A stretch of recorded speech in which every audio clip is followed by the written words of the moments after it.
that if Washington continues to let itself get distracted by non-issues and doesn't focus on the drugs, the human trafficking, the terrorism on that southern border, there's a disaster ahead of us. Well, let's talk about the disaster. Let's talk about the worst case scenario. In your book, that is a dirty nuclear weapon being smuggled into the U.S. It's leaving radioactive traces in a tunnel between Mexico and the U.S. But do you see that as a possibility? Could a dirty bomb somehow end up in our country and actually go off? Well, more and more, I think that the answer to that is yes, Gordon, and that's what terrifies me. I had this conversation 2 years ago with then former CIA director and former Secretary of State Mike Pompeo. He's a friend. He's been a reader and a fan of my novels over the years, and I'm grateful for that.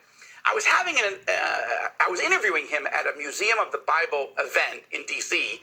on the weekend of 9/11 in 2021, the 20th anniversary. Long story short, I asked him, what am I not asking you? What is keeping you up at night, Mr. Secretary, that worries you about U.S. national security that maybe I haven't asked you? I've asked you about China and Iran and Russia and all these issues.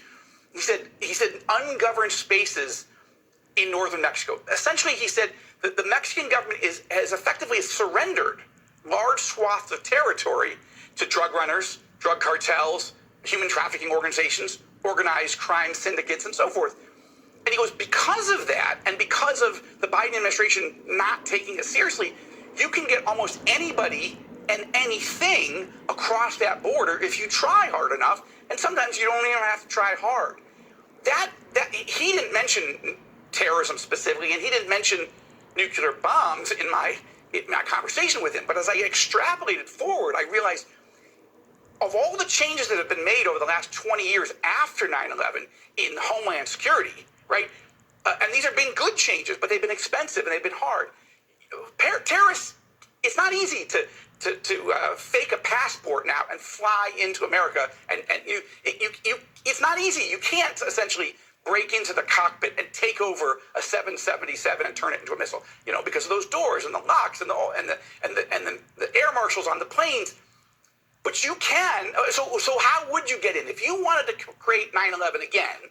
Or something much, much worse, like in the Libyan diversion, how would you do it? You can't do it by plane. You can't do it by cruise ship. You can't do it by container ship. And you can't just drive this stuff across the border in a car and a truck, because all of it has high sensors, and we're watching for that. So what do? Well, you just walk across the border. This is insane. I mean, this is really